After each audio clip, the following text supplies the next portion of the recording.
Hello friends, வாங்க இன்றைக்கி நம்ம சேனலில் என்ன பார்க்க போகிறோன்னா சூப்பரான ஒரு கோயம்புத்தூர் ஸ்பெஷலுங்க. இது வந்து செலவு ரசம்னு சொல்லுவாங்க. அங்கே கோயம்புத்தூரில் இது ரொம்ப ஃபேமஸானதுங்க. ஆமாம், இந்த செலவு ரசம் வந்து கட்டாயமாக எல்லாத்து வீட்லேயும் செய்கிறதுங்க. இந்த இதுக்கு என்னென்ன தேவைன்னு நான் எப்படி வைக்கிறேன்னு சொல்கிறேன் வாங்க. பாருங்கள், ஒரு 10-12 பூண்டு பல் உரித்து எடுத்துக்கணும், ஒரு 15 சின்ன வெங்காயம் உரித்து எடுத்துக்கணும், ஒரே ஒரு தக்காளி, நல்லா பார்த்திங்கன்னா 1 ஸ்பூன் 1.5 ஸ்பூன் மிளகு, ஜீரகம், நல்லா 1.5 ஸ்பூனுக்கு தனியா, கொத்தமல்லி அதான் எடுத்து வச்சுக்கணுங்க. இதை வச்சு தான் செய்கிறதுங்க. ஒரு வானல் வச்சு அதில் ஒரு 2 ஸ்பூன் எண்ணெய் ஊற்றி மிளகை போட்டு நல்லா வறுத்து எடுக்கணுங்க. ஃபஸ்ட்டு மிளகை வறுத்துட்டு அதுக்கப்புறம் அந்த ஜீரகம், இந்த வர கொத்தமல்லி இதெல்லாம் போட்டு கொஞ்சம் மீடியம் ஃப்ளேம்லேயே வச்சு வறுத்து எடுக்கணுங்க. கருக விடாமல் பொறுமையாக வறுத்து எடுக்கணுங்க. இந்த ரசம் வந்து அவ்வளோ ரொம்ப நல்லதுங்க. மெயினாக வந்துட்டு சளி பிடிச்சிருந்துன்னு வைங்களேன், சளி பிடிச்சவங்களுக்கு இதை வச்சு கொடுக்கும்போது அவ்வளோ நல்லா அந்த சளிக்கு இதாக கேட்குங்க.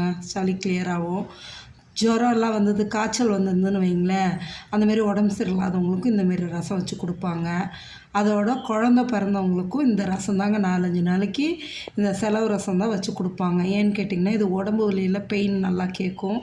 அதே சமயம் வந்து உடம்புல உள்ள கெட்ட கொழுப்பு இதெல்லாம் கரைச்சி கொண்டு வந்துருங்கிறதுக்காக இந்த செலவு ரசம் தாங்க கொடுப்பாங்க அங்கே. இந்த கிளைமேட்டிக் சேஞ்சஸ் எல்லாம் ஆகும்போது இந்த செலவு ரசம் தான் அங்கே ஃபேமஸுங்க.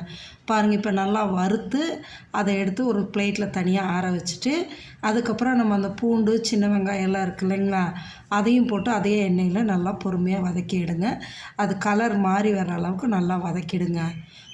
வதக்கி செய்யலாங்க. இது வந்து புளி இல்லாமல் செய்கிறதுங்க. இந்த ரசம் அவ்வளோ டேஸ்ட்டாக இருக்குங்க, நல்லாயிருக்கும். இதை சுட சுட சாதம் வச்சு அந்த சாதத்தில் இந்த ரசத்தை நிறையா ஊற்றி நல்லா பிசைஞ்சு சாப்பிடும்போது அவ்வளோ நல்லா இருக்குங்க. இதுக்கு வந்து காரத்துக்கு இந்த மிளகோட காரம் தாங்க, வேறு எதுவும் கிடையாது.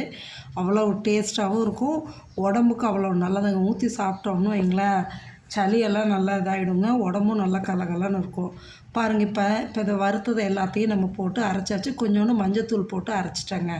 வெங்காயம், பூண்டு, தக்காளி, மிளகு, ஜீரகம், தனியாலாம். பாருங்கள், இப்போ வானல் வச்சு ஒரு 2 ஸ்பூன் எண்ணெய் ஊற்றி கடுகு உளுத்தம் பருப்பு போடுங்க. போட்டு நல்லா பொரிஞ்சு வந்ததும் ஒரே ஒரு மிளகாய் மட்டும் கிள்ளி போட்டுக்குங்க. போட்டுட்டு ஒரு கொத்து 2 கொத்து கருவேப்பிலை, ஃப்ரெஷ்ஷான கருவேப்பிலையை உருகி போடுங்க. போட்டு அப்படியே நம்ம அரைச்சி வச்சுருக்கோம் இல்லைங்களா, அதையும் எடுத்து ஊற்றிடலாங்க. ஏன்னா ஆல்ரெடி சீக்கிரம் ஆகிடுங்க இந்த ரசம். எல்லாமே வந்து ஆல்ரெடி நம்ம வறுத்து வதக்கி எடுத்துருக்கோம், அதனால் சீக்கிரம் ஆகிடுங்க. அப்படியே ஒரு கொதி வந்ததுன்னா வேலை முடிஞ்சது. ரசம் சூப்பரான ரசங்க. இது மழை காலத்துலலாம் இது செஞ்சு சாப்பிடும்போது அவ்வளோ நல்லாயிருக்குங்க. இப்போ பாருங்கள், மிளகா இந்த இது கருவேப்பிலையெல்லாம் இதாகிடுச்சு இல்லைங்களா, வறுத்துருச்சு. இப்போ இதை எடுத்து ஊற்றியாச்சுங்க.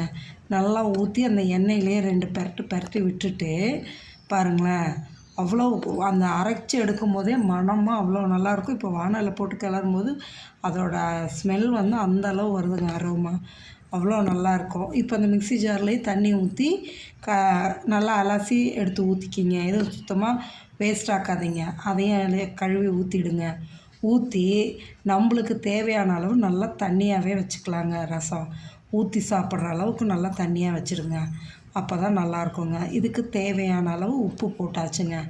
உப்பும் போட்டுட்டு நல்லா தண்ணியாக எடுத்து ஊற்றி சாப்பிட்ற அளவுக்கு இருக்கணுங்க. இன்னும் தண்ணி ஊற்றிட்டேங்க நான். இன்னும் ஒரு டம்ளர், நல்லா பெரிய டம்ளருக்கு தண்ணி ஊற்றியாச்சுங்க. இப்போ இது என்ன ஆகுன்னா, நல்லா கலக்கி விட்டுட்டிங்கன்னா பாருங்கள், இந்த அளவு தண்ணியாக இருக்கணுங்க.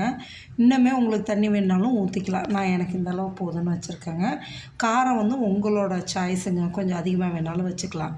பாருங்கள், இப்போ இப்படி நுரக்கட்டி வந்து ஒரு கொதி வருது பாருங்கள், போதுங்க. இதோட ஆஃப் பண்ணிடலாங்க.